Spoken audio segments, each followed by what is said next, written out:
Hey guys, good evening, नमस्कार, शुभ संध्या। कैसे हैं आप सब लोग? एक बार फिर से आप सभी लोगों का स्वागत है मेरे YouTube चैनल पर।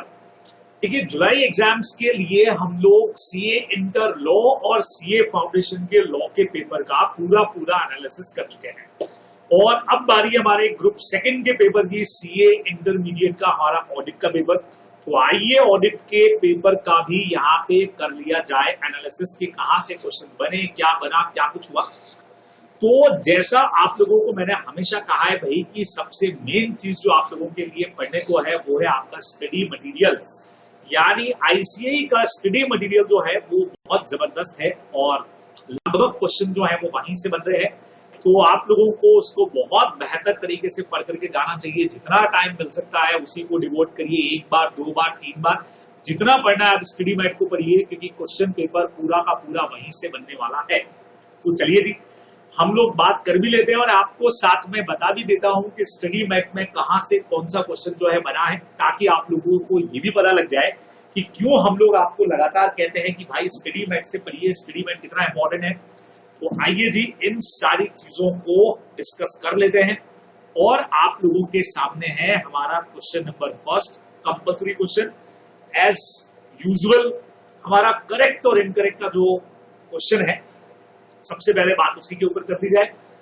तो बच्चे लोगों, सबसे पहले नंबर पर हमारा जो क्वेश्चन है, this statement in the financial statement is always because of fraud.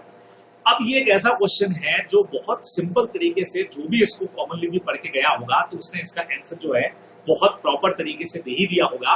क्योंकि सब जानते हैं, अगर किसी को स्टार्टिंग ऐसे 200 की डेफिनेशन भी याद है तो उसको भी पता है कि खाली फ्रॉड नहीं होता है, फ्रॉड के साथ साथ में एरर भी होता है। तो अलग अलग तरीके से इसका आंसर लिखा गया होगा। फिलहाल तो इनकरेक्ट तो ही है। किसी ने ऐसे 200 का रेफरेंस लिया होगा, किसी ने ऐसे 240 का रेफरेंस लिया होगा। आप किधर से भी लिखे, मुझे लगता है इसका आंसर सही जाने वाला है। वैसे अगर मैं एकदम एग्जैक्ट बात कर लूं तो मैं आपको लेकर के चलता हूं। देखिए, आज हमको घूमना बहुत पड़ेगा भाई, क्योंकि अलग अलग चैप्टर पे चलना पड़ेगा अपने को। तो चैप्टर नंबर 5 अगर मैं स्टडी मैट का लेकर के आऊं तो यहां से अपने को पेज नंबर मैं आपको बताना चाह रहा हूं, ये रहा जी, ये रहा, जहां से हम लोग इसका आंसर ले सकते हैं। प्रॉपर मुझे लगता है कि यहां से इसका आंसर दिया जा सकता है।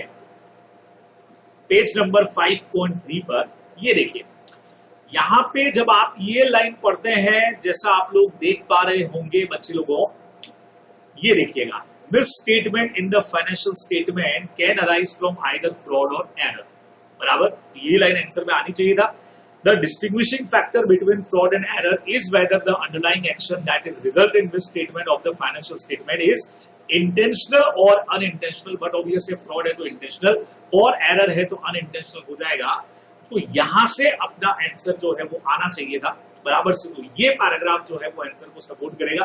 बाकी अलग अलग लोगों ने, किसी ने ऐसे 200 का भी रेफरेंस देके रखा है, किसी ने 240 के ऊपर एक जनरल आंसर लिखा है। तो ये आपको मैंने बता दिया कि भाई यहाँ से आंसर हमारा बनना चाहिए था बराबर। तो ये आपका क्वेश्चन नंबर हमारा हो गया फर्स्ट। चलिए, आपको क्वेश्चन नंबर सेकंड की तरफ लेकर के आता हूँ बच्चे लोगों। फटाफट से हम लोग क्वेश्चन नंबर सेकंड पे है और देख लेते हैं एक बार सब कुछ बराबर है जी, सब कुछ बराबर है यहाँ पे। तो क्वेश्चन नंबर सेकंड है, the first auditor of a multi state cooperative society will be appointed in AGM. फिर से ये हमारा आंसर जो है वो इनकरेक्ट जाने वाला है जी बराबर। पेज नंबर भी आपको बता दूंगा, वैसे डायरेक्ट आंसर है।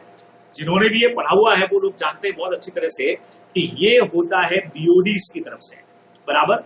तो फर्स्ट ऑडिटर है वो बीओडीज की तरफ से जाएगा और जो सब्सिक्वेंट है वो जाने वाले हैं हमारे एनुअल जनरल मीटिंग के अंदर। ये अपने को ध्यान में रखना है। तो मेरे ख्याल से मुझे वहां ले जाने की जरूरत नहीं है, आपको बता देता हूं। स्टडी मैट का पेज नंबर 13.66 नोटिंग कर रखी है मैंने सारी आपके लिए, वहां पे इसका आंसर आपको मिलेगा। वैसे आपने किसी भी फैकल्टी की बुक से पढ़ा होगा तो ये आपको सब में मिलने वाला है, इसमें कोई खास ऐसा बड़ा पॉइंट नहीं है।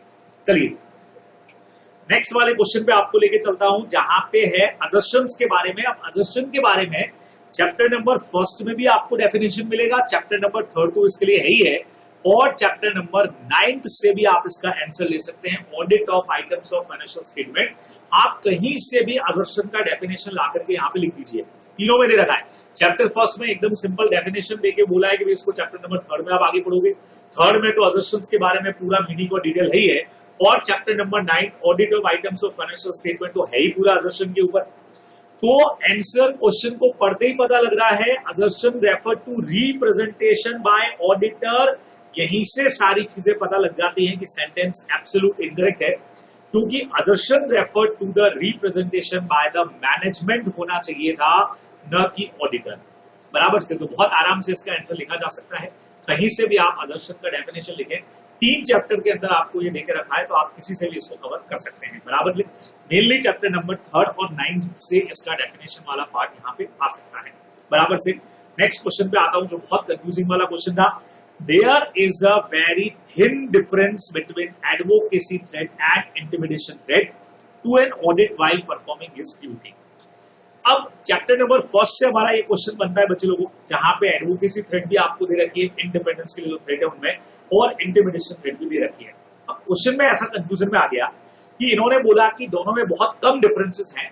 अब कई लोगों को लगा हाँ सर बात तो सही है, क्योंकि दोनों ही थ्रेट का पार्ट है तो कम डिफरेंसेस है। कुछ को लगा नहीं भाई डिफरेंस कम क्यों है, डिफरेंस तो पूरे है। तो अलग अलग फैकल्टीज ने इसका अलग अलग आंसर दिया है। किसी ने बोला है सेंटेंस इज करेक्ट, किसी ने बोला है सेंटेंस इज इनकरेक्ट। मेरा ऐसा मानना है कि ये सेंटेंस जो है वो इनकरेक्ट होना चाहिए अकॉर्डिंग माय ओपिनियन। बराबर से बाकी तो ऐसे ही बताएगा कि क्या होना है।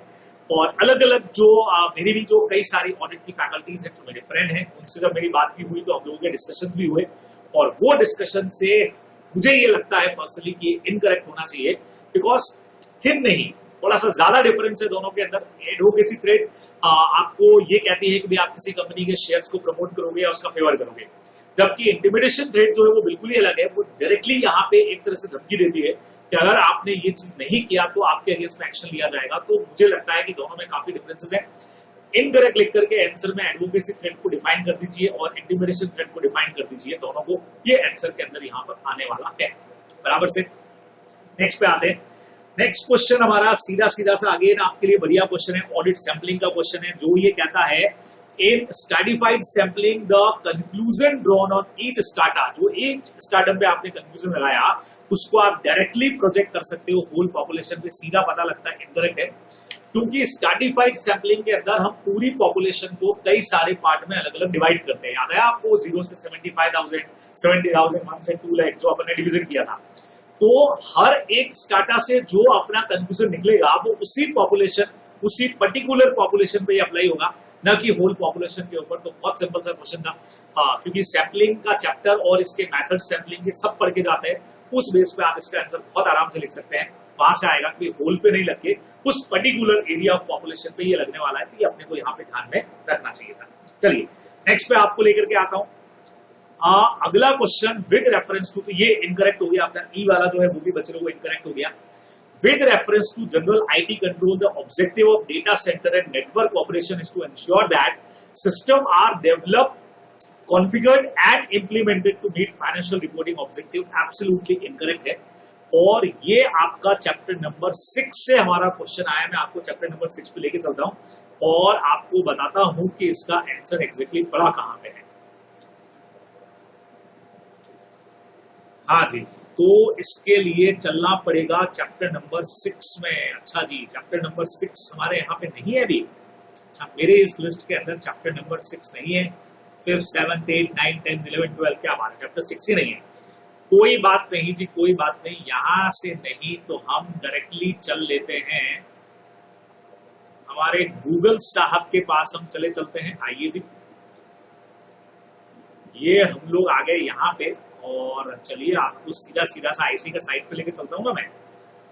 वहीं से क्यों ना आपको आंसर दिखा दिया जाए इसका।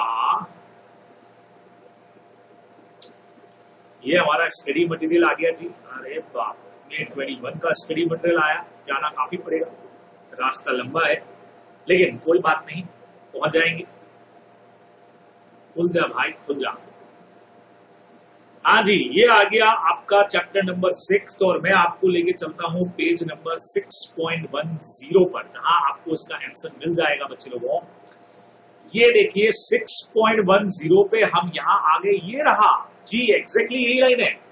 देखिए यही हमारी लाइन थी कि डेटा सेंटर और नेटवर्क ऑपरेशन के जो हमारे ऑब्जेक्टिव्स रहेंगे वो है objective to ensure that production system are process to meet the financial reporting objective, ये आंसर होना चाहिए था।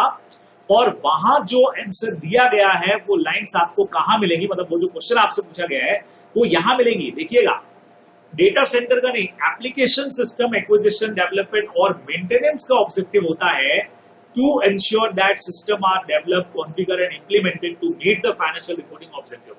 तो ये एक्चुअल में डेटा सेंटर नेटवर्क का ऑब्जेक्टिव नहीं है, ये एप्लीकेशन सिस्टम एक्विजिशन का ऑब्जेक्टिव था। तो ये मिक्स करके वहां पे आपको क्वेश्चन दिया गया था, तो अपने को ध्यान में रखना इनकरेक्ट है, दोनों ही चीजें आपको वहां पे बता देनी चाहिए थी। तो ये भी अपना इनकरेक्ट हो गया। पेज नंबर मैंने आप लोगों को बता ही दिया है 6.10 के ऊपर, आप उसका पूरा आंसर जो है वो तलाश कर सकते हैं, आपको मैंने बता भी दिया है। चलिए जी नेक्स्ट पे लेके आता हूं। नेक्स्ट क्वेश्चन हमारा कहता है रेटेड पार्टी का क्वेश्चन है, in the context of rated parties, chapter number 3 से कनेक्ट करता है बच्चे लोगों बराबर।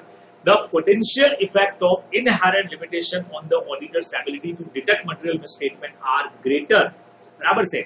इतने सब में यही एक ऐसा सेंटेंस अभी तक है जो करेक्ट में जाएगा रिलेटेड पार्टीज वाले मैटर में, बट ऑब्वियसली हमारी कुछ इनहेरेंट लिमिटेशंस रहेंगी और जिसकी वजह से ये जो मटेरियल मिसस्टेटमेंट को डिटेक्ट करने की हमारी जो लिमिटेशंस है वो बट ऑब्वियसली ग्रेटर हो जाएंगी, वो बढ़ जाएंगी, नो डाउट। और इसका आंसर मैं आपको एज इट इज बता भी देता हूं। आइए चैप्टर नंबर 3 पे आपको लेकर के चलता हूं मैं, और चैप्टर नंबर 3 पे हमारा पेज नंबर जो है उस पे आपको मैं सीधा सीधा ये लाइंस बता देता हूं।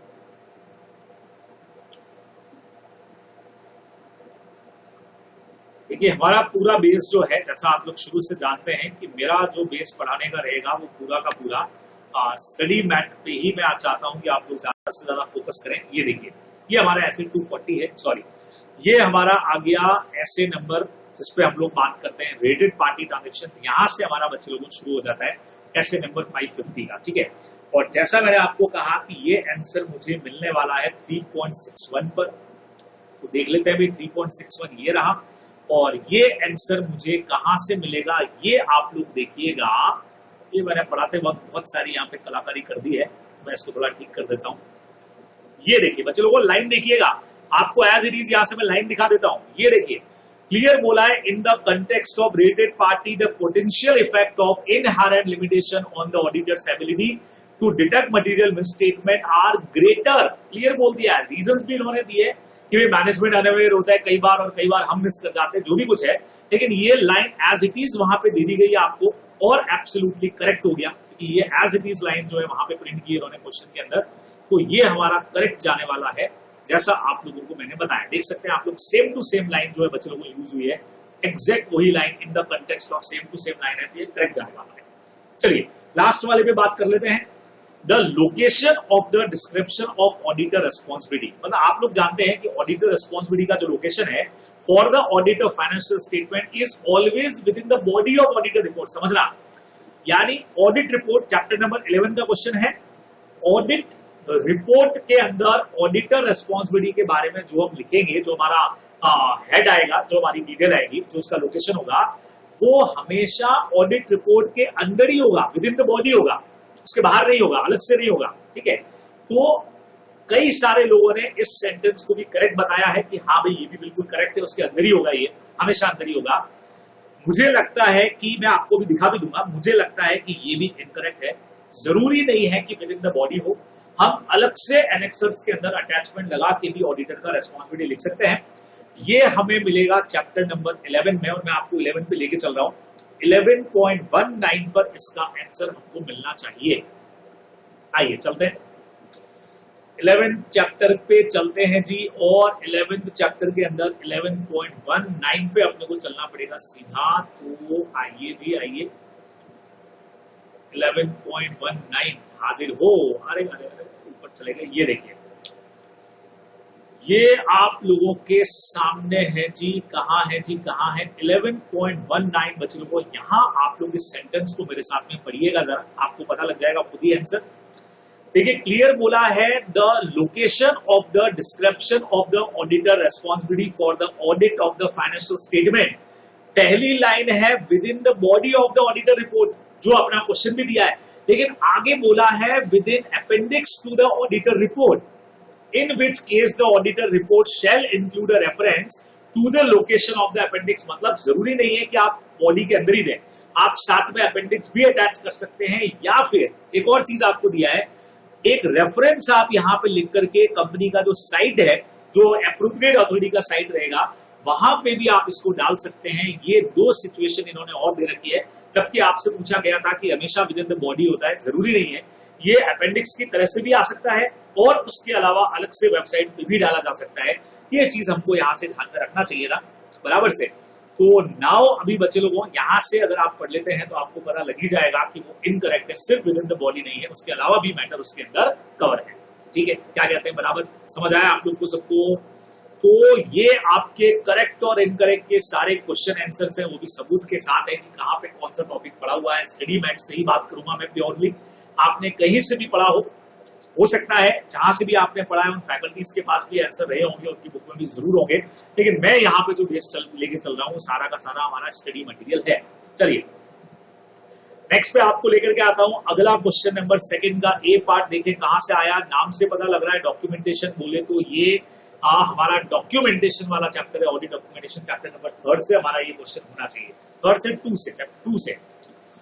हाँ जी, देखिए इस क्वेश्चन में बोला क्या है, चैप्टर नंबर 2 है कि 3 है, डॉक्यूमेंटेशन से चैप्टर नंबर 3 लग रहा है, लेकिन documentation of audit plan word आ गया, इसका मतलब चैप्टर 2 से हमारा एक क्वेश्चन बनता है। Documentation of audit plan serve as a record of the plan nature, timing and extent of risk assessment procedure and further audit procedure at the assertion level in response to the assessed risk. What all activities in the planning phase should form part of audit documentation, आपको example देने का बोला। आप हमेशा से जानते हो कि ये सारी लाइनें तो बस ऐसे ही दे दी जाती हैं, मेन कई बार क्वेश्चन आपको नीचे की लाइन्स में मिलेगा जो देखी भी रखा है कि आप बताइए प्लानिंग स्टेज के ऊपर कौन कौन सी चीजें हैं जो एक ऑडिट डॉक्यूमेंटेशन में शामिल होंगी। ये आपसे डायरेक्ट क्वेश्चन पूछा गया बच्चे लोगों, चैप्टर नंबर 2 पेज नंबर 2.13 पर आपको इसका डायरेक्ट आंसर जो है वो मिलने वाला है। चलिए आपको मैं आंसर दिखा देता हूं, स्टडी मैट चैप्टर नंबर 2, और ये आंसर पड़ा है जैसा आपको मैंने कहा पेज नंबर 2.13 पर। चलिए जी, तो चल लेते हैं पेज नंबर 2.13। हाँ जी, ये रहा बच्चे लोगों पेज नंबर 2.13। डॉक्यूमेंटेशन आपसे पूछ लिया गया और आपसे पूछ लिया गया है कि डॉक्यूमेंटेशन के एग्जाम्पल्स क्या होंगे, ये आपको बताने हैं। तो ये रहे सारे के सारे एग्जाम्पल्स बच्चे लोगों, ये अपने को लिखना पड़ेगा। जी हाँ, ये आपका पूरा टॉपिक यहाँ पे है, और एज इट इज जो वहां पे लाइन थी बच्चे लोगों, वो लाइंस आपको यहाँ पे भी मिल जाएंगी। और क्या लाइंस के साथ साथ में अपने को डायरेक्ट दे रखा था, ये देखिए वो रही line, The documentation of the audit plan is a record of plan nature, timing and extent of risk assessment procedure and further procedure at the assertion level in response to the audit risk। ये line आपको दे दी गई थी, और ये line देने के बाद आपसे पूछा गया था कि भाई क्या ऑडिट डॉक्यूमेंटेशन होंगे, आप एग्जाम्पल्स बता दो। तो ये रहे आपके सारे के सारे एग्जाम्पल्स, 4 मार्क का क्वेश्चन है जो आपको लिखने चाहिए थे। बराबर, क्या कहते हैं बच्चे लोगों, समझ में आया बात आपको? तो डायरेक्टली यहां से आपका आंसर जो है वो बन जाएगा। चलिए नेक्स्ट पे लेके आता हूं, थोड़ा सा घूमना पड़ेगा आज अपने को, काफी सारा इधर से उधर जिधर से भी क्वेश्चन बनाए। अगला जो पार्ट आ रहा है बच्चे लोगों, इसका बी पार्ट है, CA is appointed as an auditor of Divine Pharmacy, a wholesaler medicine supplier. While auditing for the financial year 2021, CAB wants to use test checking technique. Advise CAB what kind of precautions should be taken him as record at present। आपके study met में वैसे देखें तो test checking का matter नहीं है बच्चों। Test checking का मतलब होता है सैंपलिंग, जो चैप्टर नंबर 7 है। ठीक है, नॉर्मली अगर देखा जाए तो टेस्ट चेकिंग के बारे में चैप्टर 7 में ज्यादा कुछ देके नहीं रखा है। हमारा जो पुराना सिलेबस था उसमें टेस्ट चेकिंग बहुत डिटेल के अंदर थी, नए वाले के अंदर टेस्ट चेकिंग पे कुछ भी नहीं दे रखा है। लेकिन फिर भी अगर आपने स्टडी मैट पढ़ा हो तो ये क्वेश्चन का आंसर आपको बकायदा मिलेगा। कहां मिलेगा? पेज नंबर 7.28 पर ये पूरा का पूरा क्वेश्चन जो है बच्चों दे रखा है। टेस्ट चेकिंग में क्या क्या प्रिकॉशंस रखने चाहिए ये आपको मिलेंगे यहां से। ये देखिए बच्चे लोगों, आपको मैं क्वेश्चन बता देता हूं, ये रहा। What precaution should be taken by the auditor while applying test check? देख सकते हैं आप लोग बच्चे लोगों जो क्वेश्चन आंसर्स दे रखे हैं आपको, इसका 5th क्वेश्चन यही है, What precaution should be taken by the auditor while applying test audit check? तो क्या क्या प्रिकॉशन होने चाहिए, और ये इसका आंसर आपको यहाँ दे रखा है, precaution to be taken while applying test check technique. आपको थॉरो स्टडी करना पड़ेगा उनके अकाउंटिंग सिस्टम का, proper study of internal control system, areas क्या रहेंगे, proper planning of sampling technique, transaction balances को प्रॉपर्ली क्लासिफाई करना पड़ेगा, स्टडीफाइड सैम्पलिंग, सैंपल साइज आपका एप्रोप्रिएट होना चाहिए, अनबाइज्ड नहीं होने चाहिए, एरर्स जो भी हैं वो लोकेटेड इन द सैंपल जो है उसको प्रॉपर एनालिसिस करना चाहिए।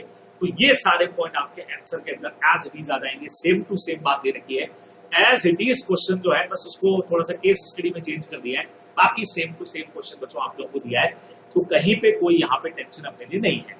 चलिए नेक्स्ट पे आते हैं। थर्ड क्वेश्चन है सी वाला, in case of certain subject matter limitation on the auditor's ability to detect material misstatement are particularly significant, बराबर, और एक्सप्लेन करने को बोला है आपको, इससे रिलेटेड असर्शंस क्या रहेंगे ये आपसे पूछा गया है बच्चे लोगों।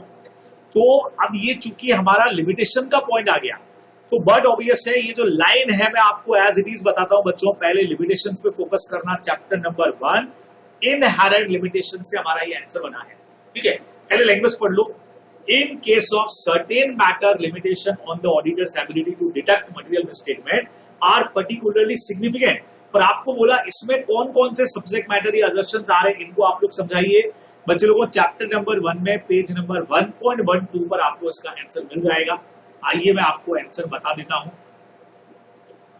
और ये रहा चैप्टर नंबर 1 हमारे पास में, और चैप्टर नंबर 1 में बच्चों अपने को चाहिए 1.12।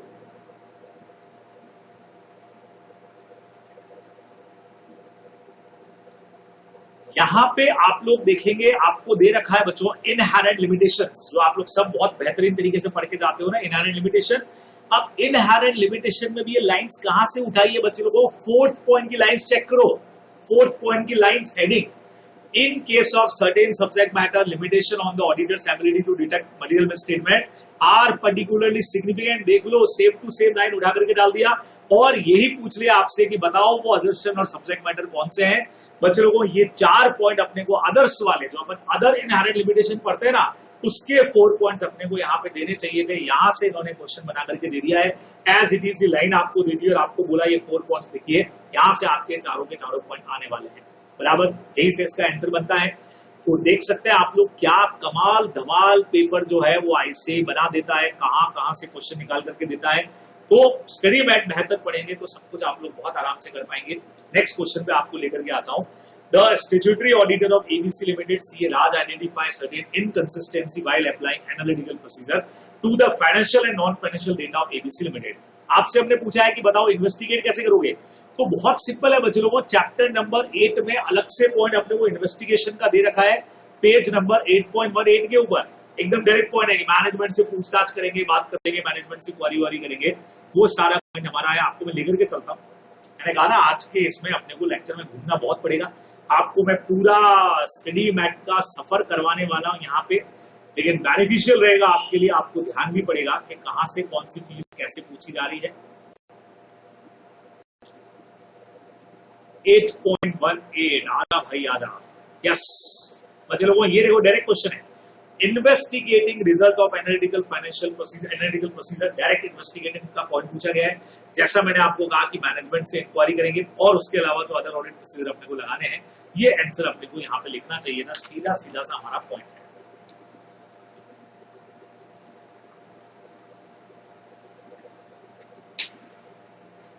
बराबर से आज समझ में आया आप लोग को कि कहां से किधर क्या हम लोग ने लिया। चलिए जी, तो ये आपका सेकंड क्वेश्चन यहां पर आकर के खत्म हुआ, यहां सब चीजों से आपसे क्वेश्चन पूछे गए हैं।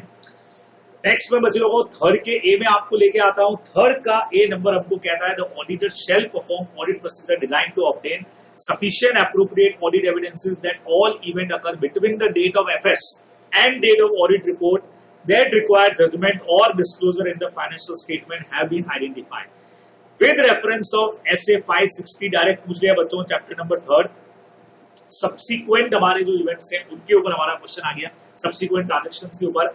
What are the audit procedure included in the audit risk statement, direct question है, कहां मिलेगा आपको, पेज नंबर 3.66। चलिएगा, पेज नंबर आप लोगों को बताता जा रहा हूं कि ये कहां पे मिलेगा जी। 3.66 हाजिर हो, ये आ गया, नजदीकी बैठे हैं। रिलेटेड पार्टी पे क्वेश्चन था, चैप्टर 3 से ठीक क्वेश्चन पूछ लिए इस बार। और ये रहा आप लोगों का पॉइंट बच्चे लोगों, सीधा सीधा सा आपसे रिस्क पूछी गई थी, यहां पे आपको पूरा मिल जाएगा। Audit procedure regarding event occurring between the date of financial statement and date of audit report as it is, वही लाइंस जो आपने पढ़ी वो यहाँ दे रखी हैं। और आपसे पूछा है कि क्या प्रोसीजर आप काम में लेंगे, तो प्रोसीजर आपको क्लियर दे रखा था। ये रहे आपके ऑडिट प्रोसीजर, पूरे के पूरे 4 पॉइंट आ जाएंगे यहाँ पे एज इट इज। एक अंडरस्टैंडिंग ऑब्टेन करना है, मैनेजमेंट से इंक्वायरी करना है, मिनट्स को रीड करना है, और reading the entities last subsequent interim financial statement. ये पूरा आपका ऑडिट प्रोसीजर के आंसर के अंदर आना चाहिए था। यही आपसे क्वेश्चन पूछा गया था, तो बहुत बेहतरीन तरीके से आप इसको कर सकते हैं। बराबर से, कोई टेंशन नहीं। आ जाए वापस से आगे। चलिए जी, नेक्स्ट पॉइंट के ऊपर आते हैं बच्चे लोगों, हम लोग थर्ड के ए के बाद में बी नंबर पे आते हैं। चलिए जी, इस पर बात करेंगे। यहां लिखा है CA Rohit is appointed as an auditor of Grace Limited, he wants to design a suitable confirmation request. क्या बात है, यानी आप देखो चैप्टर नंबर 3 से तो इस बार धमाका हो गया। रेटेड पार्टी का एक क्वेश्चन ऊपर करेक्ट इनकरेक्ट में देख लिया, एक क्वेश्चन अभी 4 मार्क का हमने यहां से उठा लिया, एक और 4 नंबर का क्वेश्चन इसी चैप्टर से है। Confirmation request letter for a few debtor of Grace Limited as a senior auditor of the firm, explain to him with reference of SA 505 external confirmation, जो आप पक्का पढ़ के जाते हो, all the condition that should be present to use negative confirmation request. यानी negative confirmation request में क्या कंडीशंस काम में आती हैं, उस पर क्वेश्चन पूछा गया। डायरेक्टली बच्चों क्वेश्चन है, अगेन चैप्टर नंबर 3 का आपका क्वेश्चन है, और ये आपको मिलने वाला है 3.56 पर। जी हाँ, सारी चीजें आपको मैं यहां से बताने वाला हूं। बस आपके पास नया वाला स्टडी मटेरियल होना चाहिए, तो सब कुछ आप लोग कर सकते हैं। नवंबर वालों खास करके ध्यान से सुन लेना, देख सकते हैं आप लोग। आपको भी मैं ये इसलिए बता रहा हूं ताकि आपको स्टडी मेड का इंपॉर्टेंस समझ में आ जाए, तो मैं लगातार बोल रहा हूं। बराबर 3.56, ये देखिए, रिजल्ट ऑफ एक्सटर्नल कंफर्मेशन, ये पढ़ा बच्चे लोगों, नेगेटिव कंफर्मेशन। बराबर, और नेगेटिव कंफर्मेशन में क्या क्या कंडीशंस काम में आती हैं, कैसे होता है, ये कंडीशंस आप लोगों को यहाँ पे दे रखी है बच्चों। 4 पॉइंट आप लोगों को दे रखे हैं, यही हमको आंसर के अंदर लिखना चाहिए था। सीधा सीधा सा क्वेश्चन आपको यहाँ से इन्होंने दिया है। बराबर से, क्या कहते हैं, बराबर बात समझ में आया आप लोगों को। हालांकि जहां से भी आपने पढ़ा है वहां पे भी मिलेगा, लेकिन मैं फिर से बता दूं, बार बार आपको कह रहा हूं कि मैं जो बेस लेके चल रहा हूं वो सारा का सारा हमारा स्टडी मेट का ही रहने वाला है। ठीक है, चलिए जी, नेक्स्ट पे लेके आता हूं आप लोगों को सी नंबर के ऊपर। फटाफट से सी वाला क्वेश्चन बच्चे लोगों, CAL is in process of finalizing a risk assessment procedure, chapter number 4 का क्वेश्चन लग रहा है, जो हमारा रिस्क असेसमेंट का है। Of fluent limited which include observation and inspection. क्या बात बोली है बच्चे लोगों, देखिएगा, इन्होंने क्लियर बोल दिया है, ऑब्जर्वेशन एंड इंस्पेक्शन दैट में support inquiry of management and other. बराबर, अब आपको बोला है discuss few examples of audit procedure which include observation और inspection of the entity's operation. क्या है भाई क्वेश्चन हमारा, बच्चे लोगों समझिएगा क्वेश्चन को। क्लियर बोल दिया गया है कि आप एक रिस्क असेसमेंट प्रोसीजर को फाइनलाइज करने में हो और ऑब्जर्वेशन और इंस्पेक्शन पे जाना चाह रहे हो, दैट में support inquiry of management and other. और कुछ एग्जांपल आपको पूछे गए हैं कि ऑब्जर्वेशन और इंस्पेक्शन में आप किसको इंक्लूड करोगे। आप लोग जानते हो अदर ऑडिट प्रोसीजर में अपन इनको लगाते हैं, और बहुत कमाल की चीजें यहाँ पे होती है। दोनों पॉइंट आप जरूर पढ़ के जाते हो। एग्जैक्ट आंसर आपको मिलेगा पेज नंबर 4.12 पर। ठीक है, चलिए चलते हैं, सफर हमारा जारी है। चैप्टर नंबर 4 का पहला क्वेश्चन सामने नजर आया है, तो जरूर उस पर तो चलना ही पड़ेगा। पेज नंबर 4.12, ओहो, काफी ऊपर जाना पड़ेगा भाई, जाना पड़ेगा तो जाना पड़ेगा, आंसर को देखना है।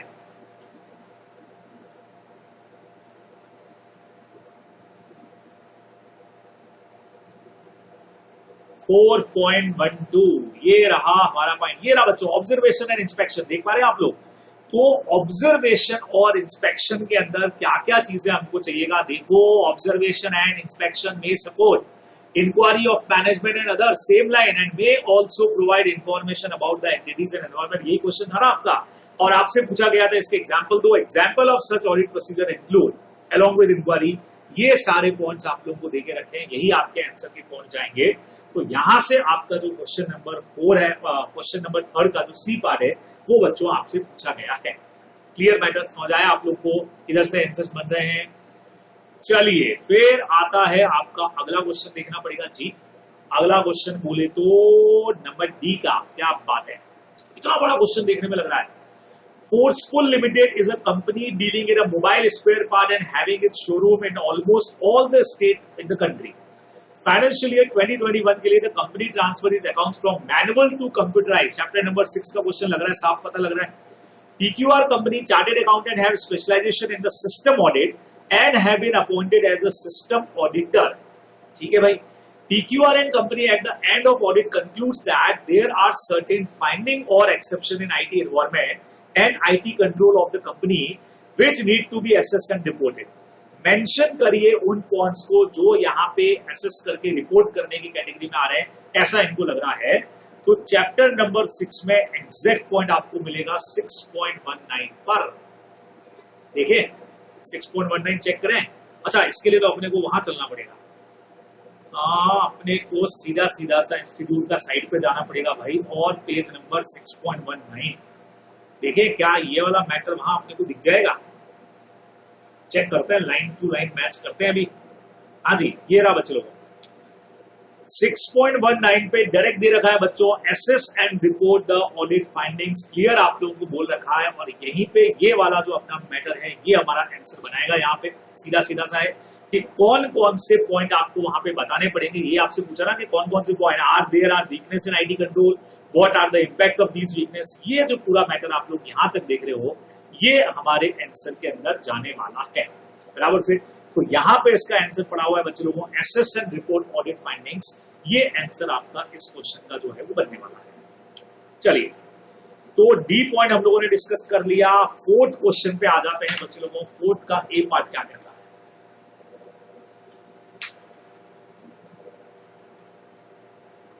फोर्थ का ए part, CAXY conducting an audit of Joyful Limited found a considerable increase in the sales में increase दिखा रहा है in compared with the previous year, and he doubt that few fictitious sales, फर्जी sales का fake entry have been recorded by the company to overstate its revenue को बढ़ाने के लिए। Discuss any 4 audit procedure पूछे हैं बच्चों आपको, जो बताओ जो इंश्योर करते हैं to be undertaken by the auditor to ensure revenue from sales of goods and services perform during the period is not overstated. मतलब कैसे चेक करें उसके लिए ऑडिट प्रोसीजर पूछे हैं बच्चे लोगों। सेल्स का पूछा है, ओवर स्टेटमेंट का पूछा है, ऑडिट प्रोसीजर पूछा है। तो बट ऑब्वियस है हमारा चैप्टर नंबर 9 यहाँ पे जाने वाला है। चैप्टर नंबर 9 में सेल्स के जो पॉइंट्स है वहां जाकर के इसका आंसर अपने को तलाश करना पड़ेगा। आइए चलते हैं। 4 नंबर का क्वेश्चन है, कंपनी ऑडिट का क्वेश्चन इतनी देर में अपने को दिखने में नहीं आया है। चैप्टर नंबर 9 पे इसका आंसर आपको मिलेगा बच्चों, पेज नंबर 9.71। जी हाँ, जैसा मैंने आपको कहा था, मैंने आप लोगों के लिए सब कुछ ढूंढ करके रखा है पहले से, ताकि मैं आपका बगैर टाइम खराब ज्यादा किए। बट ऑब्वियस है टाइम तो अपने को इस लेक्चर में भी लगने वाला है काफी, लेकिन ज्यादा ढूंढने में टाइम मैंने पहले ही खर्च कर दिया है आप लोगों के लिए। तो ये रहा जी परचेस, और हम नजदीक हैं। सेल कहाँ है जी? सेल कहाँ है जी? सेल सेल सेल, आ जाओ भाई, आ जाओ आ जाओ आ जाओ आ जाओ बच्चों लोगों। सेल्स कहाँ दे रखी है? यहीं कहीं है क्या? हाँ हाँ जी, ओवर स्टेटमेंट का पॉइंट ये रहा।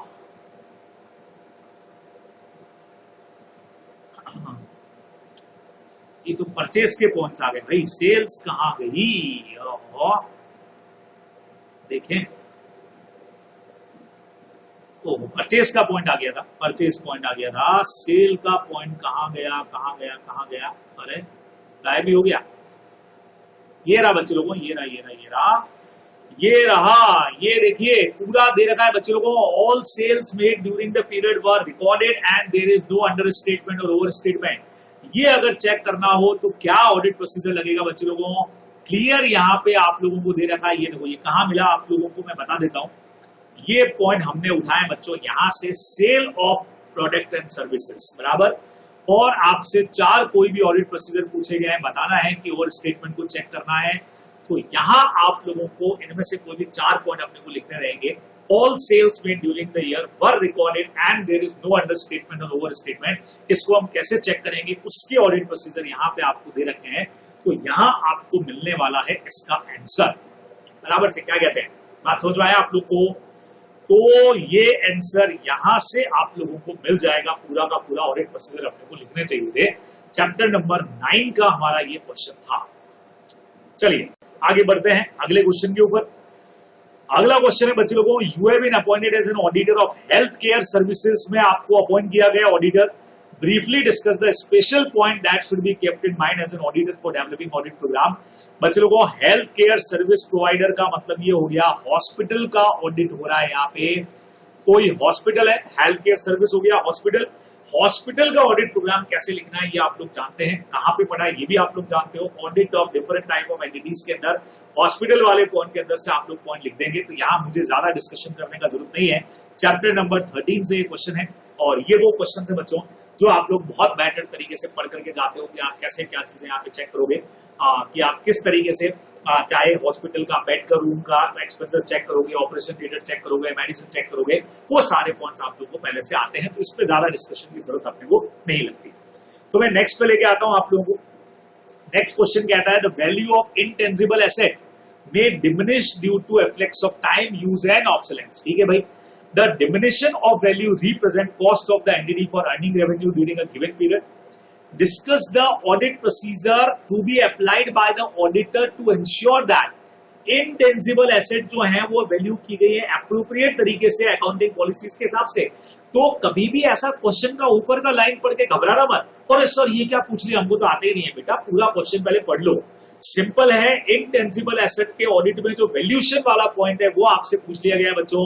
अगेन चैप्टर नंबर 9 का हमारा क्वेश्चन है और पेज नंबर वैसे तो 9.51 पे होना चाहिए मेरे हिसाब से। मेरे जो बुक से मैंने पेज नंबर लिए थे और यहाँ जो पेज नंबर है शायद उसमें कुछ डिफरेंस हो सकता है, कोई बात नहीं, हम ढूंढ लेते हैं। इनटेंजिबल एसेट को 9.51 मेरे हिसाब से है और आई थिंक यहाँ पे शायद कुछ पेज नंबर ऊपर नीचे हो सकता है, कोई बात नहीं। हमें चाहिए इंटेंजिबल एसेट। देखते हैं यहाँ पे इंटेंजिबल का ही है क्या, शायद मेरे और इसके पेज नंबर में कुछ डिफरेंसेस हो सकते हैं। मैंने पुराने स्टडी मैट से लगाया, जी हाँ चेंजेस है भाई, चेंजेस है, बिल्कुल चेंजेस है। ये रहा, कोई बात नहीं जी। इंटेंजिबल एसेट उससे ठीक पहले मिल गया बच्चों, यस पॉइंट आगे जा चुका है, पर आपको मैं दिखाना चाह रहा हूं बच्चों, ये मिला आपको इंटेंजिबल एसेट मिल गया। अब इंटेंजिबल एसेट में हमको क्या पूछा गया है, इंटेंजिबल एसेट में बच्चों पूछा गया है भाई साहब ये गायब क्यों हो रहा है, ये देखिए गायब ही हो रहा है। इसमें वैल्यूएशन से रिलेटेड मैटर पूछा गया बच्चों, देख लेते हैं। एक मिनट, थोड़ा धीरे धीरे चलना पड़ेगा।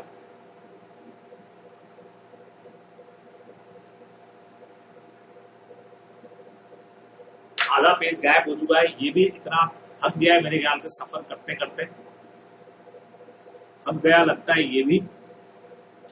ये रहा बच्चे लोगों आपका आंसर, ये देख लो।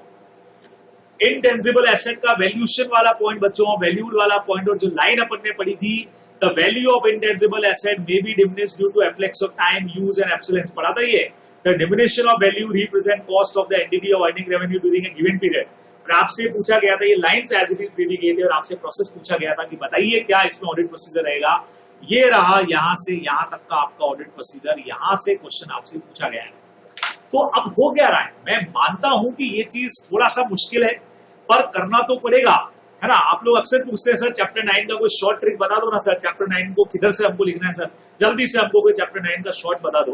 तो हमने आपको बता भी दिया कि भाई 4-5 पॉइंट है, कुछ यही के अंदर आपका मैटर लिख देना, अपने को ध्यान में रखना है। तो यहां से आप लोग देखिएगा सीधा सीधा सा हमारा मैटर क्या कहने जा रहा है। जो भी आपके पॉइंट्स है थोड़ा सा डीपली अपने को पढ़ने तो पड़ेंगे। अब ये आपकी कैपेबिलिटी पे डिपेंड करता है कि आईसीआई तो भाई अंदर से घुस-घुस के क्वेश्चन पूछ रहा है। तो आपको जैसे कहा गया है कि वैल्यूएशन का पॉइंट अपन ने लिख दिया, डिस्क्लोजर का पॉइंट अपन ने लिख दिया, इन सारे पॉइंट के अंदर मैटर्स को लेकर के अगर आप तैयारी कर लेते हैं तो बहुत आराम से लिख पाएंगे, क्योंकि ये पूरा एक साथ नहीं आ रहा है, कोई ना कोई टॉपिक के ऊपर बीच में से क्वेश्चन निकल करके आएगा, उसी तरीके से अपने को तैयारी भी करनी पड़ेगी। चलिए आप इस लेके आता हूं आपको। तो यहां से भी देखो 2 क्वेश्चन हमारे पूछ लिए गए, एक ही के अंदर 2 क्वेश्चन आ गए, 4 and 3 7 मार्क के क्वेश्चन आ गए। और सबसे बढ़िया बात है अभी तक आ गया भाई कंपनी ऑडिट का हमारा क्वेश्चन भी आ गया भाई, आ गया बिल्कुल आप लोग के सामने है, देख लेते हैं। Care limited is an unlisted public company during the financial year, paid up capital 50 crore का है, टर्नओवर बच्चों 180 करोड़ का है। और during the financial year board of director जो इंटरनल ऑडिटर बच्चों वो सेक्शन 138 याद है आपको, लिमिट 25, उसके बाद 50, उसके बाद 100, उसके बाद 200, ऐसा कुछ था क्या अपना, याद है आप लोगों को? डिपॉजिट्स का था, डिपॉजिट के बाद में ये हमारा पेड अप कैपिटल का है, और ये हमारा आउटस्टैंडिंग लोन वगैरह का है, और ये हमारा टर्नओवर का लिमिट है। अगर इस लिमिट को क्रॉस करते हो तो आपको करना पड़ेगा। तो आपका पेड अप कैपिटल 50 का है, और 50 का ही हमको चाहिए होता है। अनलिस्टेड पब्लिक कंपनी के लिए जो लिमिट है वो 25, 50, 100 और 200 की डायरेक्ट आपको मैंने बता दिया। 50 लाख का इनका बिल्कुल 50 करोड़ का इनका कैपिटल हो रहा है, तो बट ऑब्वियस है इनको इंटरनल ऑडिटर का अपॉइंटमेंट जो है वो करना पड़ेगा। टर्नओवर भले कम है इनका 200 करोड़ से, बराबर से क्लियर मैटर है, तो डायरेक्ट पता लग रहा है। सिंपल क्वेश्चन, सिर्फ 3 नंबर का क्वेश्चन जो है वो यहाँ से पूछा गया है। और वो भी सबसे बढ़िया बात क्या है, ये जो क्वेश्चन है ये भी चैप्टर नंबर 4 में है, कंपनी ऑडिट का नहीं है। इंटरनल ऑडिटर का अपॉइंटमेंट चैप्टर नंबर 4 से निकाल करके आपको दिया गया है। कंपनी ऑडिट का तो क्वेश्चन ही अपने को देखने में नहीं मिल रहा है, अभी तक तो नहीं दिखा है। आइए बच्चों अगले क्वेश्चन पे बढ़ते हैं। Shine industries is an electricity generating company engage in generation of electricity for capital consumption. क्या बात है, ग्रॉस टर्नओवर इसका 68 करोड़ का है during immediately preceding financial year. Management of Shine Industries has not mention any cost records as they felt there is no requirement for that. Cost records और cost audit की जरूरत नहीं है बच्चे लोगों, सीधा सीधा सा ये अपना कंपनी ऑडिट का क्वेश्चन है भाई। सेक्शन नंबर 148 काम करता है यहाँ पे, और आप लोग सारी रिक्वायरमेंट को मेरे हिसाब से बहुत अच्छी तरह से जानते हैं, बराबर। कॉस्ट रिकॉर्ड जरूर इनको मेंटेन करने पड़ेंगे, क्योंकि हमारी जो लिमिट है 35 करोड़ की उससे बाहर निकल चुके हैं ये, तो कॉस्ट रिकॉर्ड्स तो मेंटेन करने हैं। लेकिन चूंकि ये इलेक्ट्रिसिटी ऑफ कैपिटल कंजम्पशन में लगा हुआ है, तो कॉस्ट ऑडिट नहीं करवानी पड़ेगी, वहां से इनको एग्जम्पशन मिला हुआ है। मेरे ख्याल से आप लोग बिल्कुल इस पॉइंट को समझ ही गए होंगे कि कॉस्ट रिकॉर्ड जरूर मेंटेन करने पड़ेंगे बराबर से, लेकिन इनको कॉस्ट ऑडिट नहीं करवानी पड़ेगी, क्योंकि कैपिटल कंजम्पशन को मिला हुआ है एग्जम्पशन। ठीक है, तो चैप्टर नंबर हमारा जो 10 है उसका ये क्वेश्चन है। मेरे हिसाब से आपको ये क्वेश्चन बहुत इजीली वहां से मिल भी जाएगा, 148 के ऊपर है, ज्यादा वहां ले जाने की मुझे जरूरत नहीं है, क्योंकि आप ये चीजें जो है अपने लॉ वाले पोर्शन में भी कई बार पढ़ लेते हैं, यहाँ से भी पढ़ते हैं, तो आपको लिमिट भी पता है टर्नओवर की, as well as cost records maintain करिए, लेकिन ऑडिट की जरूरत नहीं है क्योंकि यहाँ पे मिला हुआ है एग्जम्पशन। चलिए आगे बात करना शुरू करते हैं, सिंपल सा। नेक्स्ट पॉइंट हमारा क्या कहता है? नेक्स्ट पॉइंट कहता है the recommendation for appointment of auditor is only one of the several function perform by audit committee.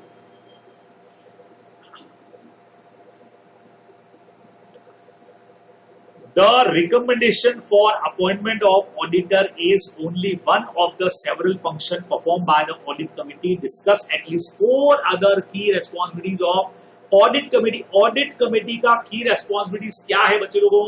Again audit committee पे ज्यादा डिटेल अपने इसमें नहीं है, क्योंकि 177 ज्यादा अपने कोर्स में नहीं दे रखा है। ठीक है, फिर भी चैप्टर नंबर 10 में बच्चों ऑडिट कमेटी से रिलेटेड रेस्पॉन्सिबिलिटीज आपको पेज नंबर 10.22 पे दे के रखी है कि भाई ऑडिट कमेटी का रेस्पॉन्सिबिलिटीज न सिर्फ ऑडिटर का रिकमेंडेशन करना है कि कौन ऑडिटर अपॉइंट होगा, बराबर से किन किन कंपनीज में ऑडिट कमेटी होती है वो लिमिट आप लोग जानते हैं, लिस्टेड कंपनी एंड अदर, और उसके अलावा क्या क्या मैटर्स हैं, इंटरनल कंट्रोल सिस्टम से रिलेटेड मैटर के ऊपर क्या ओपिनियन देना है, किस तरह से फाइनेंशियल स्टेटमेंट के ऊपर बात करनी है, वो रेस्पॉन्सिबिलिटीज अपने को यहाँ पे लिखनी चाहिए थी। तो डायरेक्टली है, ज्यादा मुझे यहाँ से आपको लेके इसलिए नहीं चल रहा हूँ क्योंकि ये डायरेक्ट क्वेश्चन है जो आप लोगों को पहले से आते हैं, कोई टिपिकल लाइंस जैसी चीजें इनमें नहीं है। नेक्स्ट पॉइंट कहता है, ये जरूर आपको दिखाऊंगा मैं बराबर, ताकि पता लगे, क्योंकि इनमें कोई कंफ्यूजन नहीं था।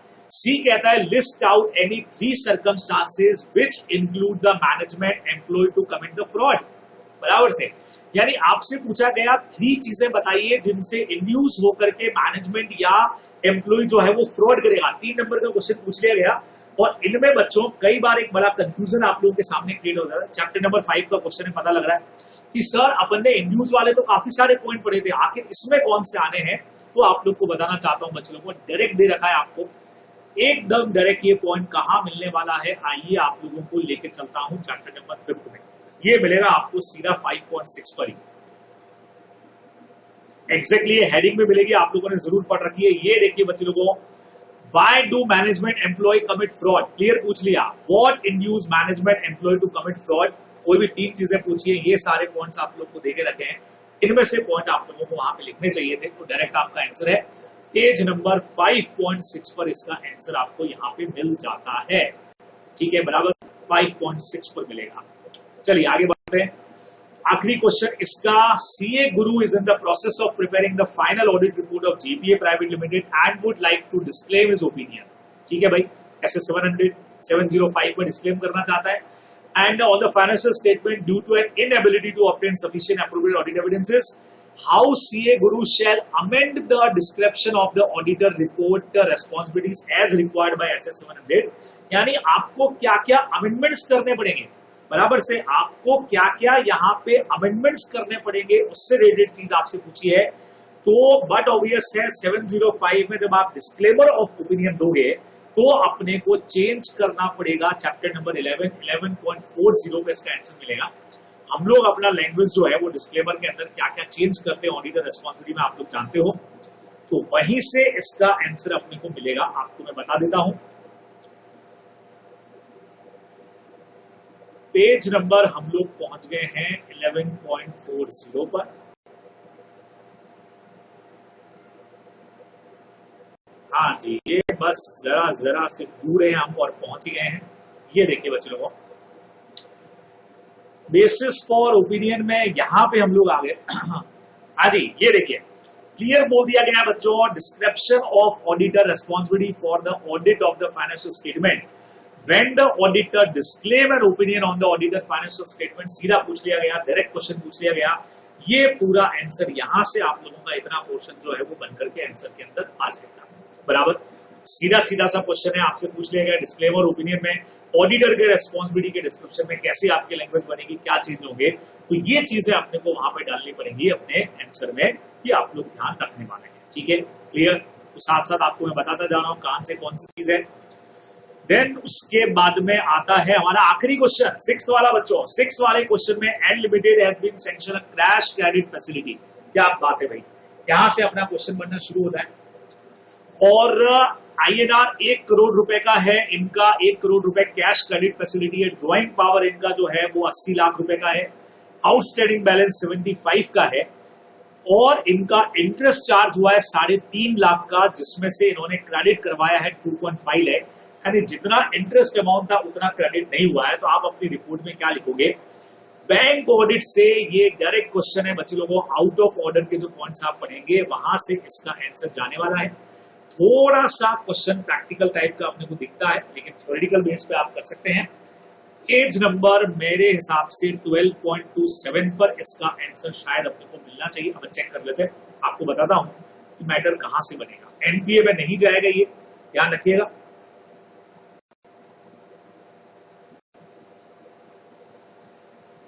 पेज नंबर एक बार चेक कर लेते हैं क्या वही है जो मेरे इसमें है.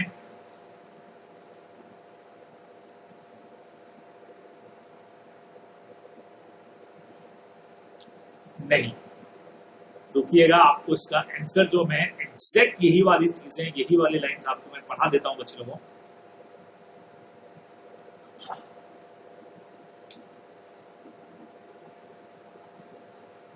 ये देखिएगा इसका आंसर यहां से बच्चों जाने वाला है. आउट ऑफ ऑर्डर के जो पॉइंट्स हमारे हैं यहां से इसका आंसर जाएगा.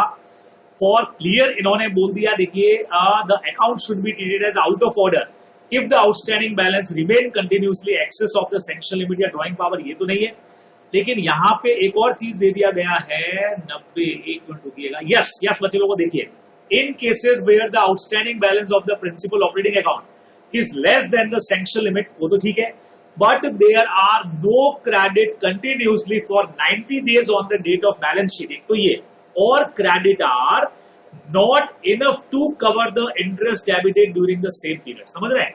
यानी आपका वहां पे आउटस्टैंडिंग इंटरेस्ट का 3 लाख था मेरे ख्याल से, और जबकि डिपॉजिट किया गया 2.5 लाख. इस वजह से ये एनपीए में तो नहीं आ रहा है पूरा, लेकिन आउट ऑफ ऑर्डर की कैटेगरी के अंदर जरूर आ जाएगा.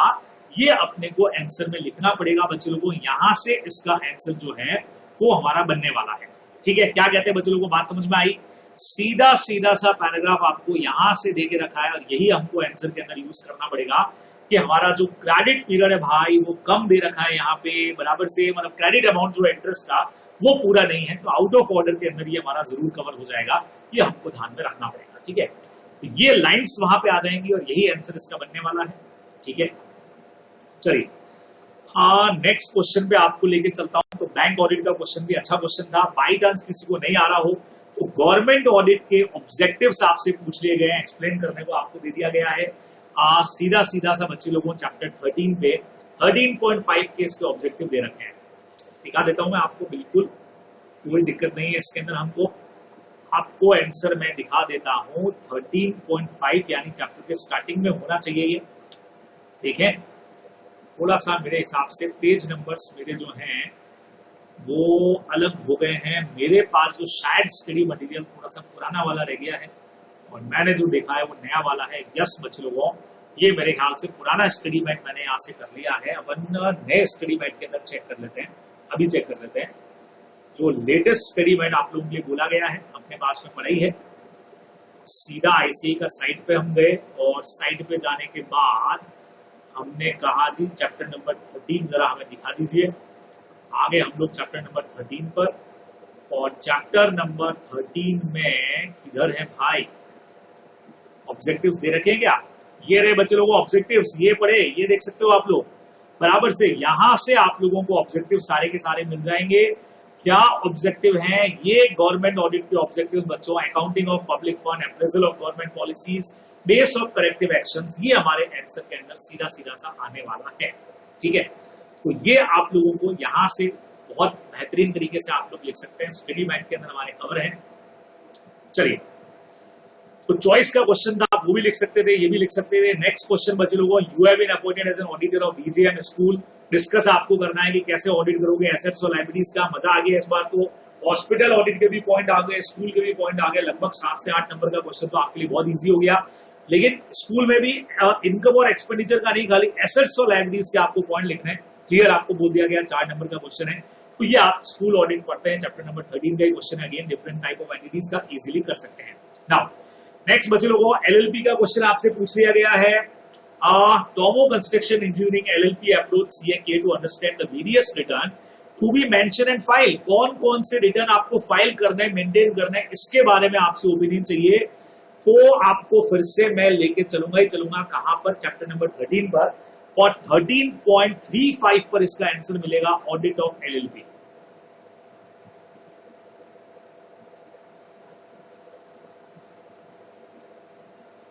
यस बच्चे लोगों, ये रहा एलएलपी ऑडिट का आपका पूरा का पूरा टॉपिक, यहां से शुरू होता है एलएलपी ऑडिट। और जैसा आपको मैंने कहा कौन कौन से फॉर्म सबमिट करने हैं, कौन कौन से रिटर्न सबमिट करने हैं बच्चों, ये पढ़ा। Return to be maintain and filed by the LLP, ये रहा आपका पूरा का पूरा आंसर। तो यहां से यहां तक का आ जाएगा बराबर से। तो फिर से एकदम सीधा सीधा सा डायरेक्ट क्वेश्चन है, ज्यादा इसमें टेंशन नहीं है, आपने पढ़ रखा है तो बहुत इजीली आप लोग कर सकते हैं। तो आपको बता देता हूं चैप्टर नंबर ये हमारा 13 हो गया, और 13 पे पेज नंबर भी आपको मैंने बता दिया 13.35। आखिरी क्वेश्चन, आखिरी है ना? हाँ जी एकदम आखिरी। Discuss the advantages of engagement team discussion done at the planning stage of bank audit. 3 number का क्वेश्चन बच्चे लोगों, बैंक ऑडिट अगर पहला वाला कोई करता है तो 4 मार्क का यहां से है, चॉइस का था, हालांकि 3 नंबर का क्वेश्चन है।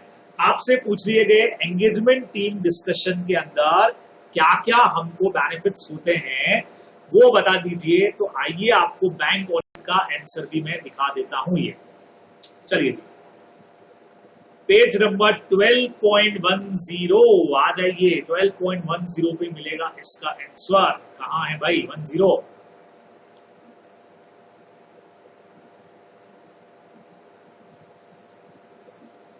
ये देखिए बच्चों लोगों, यहां आपको एक पॉइंट मिलेगा, एंगेजमेंट टीम के साथ हमारा पूरा डिस्कशन। ये देखो पूरा टॉपिक का हेडिंग बताता हूं पहले आपको, बैंक ऑडिट अप्रोचेस में यहां पे हम लोग करते हैं ये डिस्कशंस। ठीक है, ये दे रखा है बच्चों लोगों एंगेजमेंट टीम का डिस्कशन, और ये रहे एडवांटेजेस ऑफ सच डिस्कशन, यहां आप लोगों को दे रखा है। यहां से हमारा आंसर, ये पॉइंट जो है वो एडवांटेज वाले तो एज इट इज आपके आंसर में आने वाले हैं। ठीक है, 3 मार्क का आपका क्वेश्चन था। तो ये सारी बातें, ये सारा पेपर आपका था। तो फिर से आपको कहूंगा बच्चे लोगों, स्टडी मैट बोले तो स्टडी मैट। ठीक है, बहुत बेहतरीन तरीके से आप लोग स्टडी मैट को पढ़िए। अब अगर आप ये चाहते हैं, इस वीडियो को एंड तक देख रहे हैं और यहाँ तक पहुंचे हैं, खास करके नवंबर वाले, और नवंबर वाले अगर बच्चे चाह रहे हैं कि सर स्टडी मैट से हम लोगों ने पढ़ाई नहीं की है, हमको पढ़ा दीजिए, बता दीजिए, तो भाई मैं बिल्कुल क्लासेस लेने को तैयार हूँ। यूट्यूब के ऊपर एकदम आप लोगों के लिए रहेंगी वो क्लासेस, वो भी एकदम फ्री ऑफ कॉस्ट रहने वाली है, क्योंकि यूट्यूब पर मैं पढ़ाऊंगा तो स्टडी मैट से ही पढ़ाऊंगा। तो अगर आप लोग चाहते हैं तो जरूर मुझे कमेंट बॉक्स में बता सकते हैं। उसके लिए यहाँ तक पहुंचना जरूरी होगा। जो यहाँ तक पहुंचेगा वो अगर चाहता है कि यस सर नवंबर के लिए आप हमको एक बार स्टडी मैट से बिल्कुल बढ़िया तरीके से पढ़ा दीजिए, तो हमारे पास अभी अगस्त, सितंबर, अक्टूबर का टाइमिंग है। हम काफी सारी चीजें जो है वो स्टडी मैट से कवर कर सकते हैं, बिल्कुल यूट्यूब लाइव क्लास के अंदर कर सकते हैं। तो अगर आपको ऐसा लगता है तो जरूर जरूर मुझे बताइएगा कमेंट बॉक्स के अंदर कि यस सर हमको इसकी रिक्वायरमेंट है, तो बिल्कुल आप लोगों के लिए क्लासेस जो है वो स्टार्ट हो जाएंगे। चलिए जी, तो ये सारी बात थी बच्चे लोगों। तो जो हमारे जुलाई वाले हैं वो भी इसको देखिएगा, और नवंबर वालों के लिए तो ये इंपॉर्टेंट बिल्कुल है ही है। चलिए जी, okay, bye bye, tata, take care. फिर आप लोगों से मुलाकात होती है, ख्याल रखिएगा, बाय। और लाइक एंड सब्सक्राइब कर दो मेरे ख्याल से।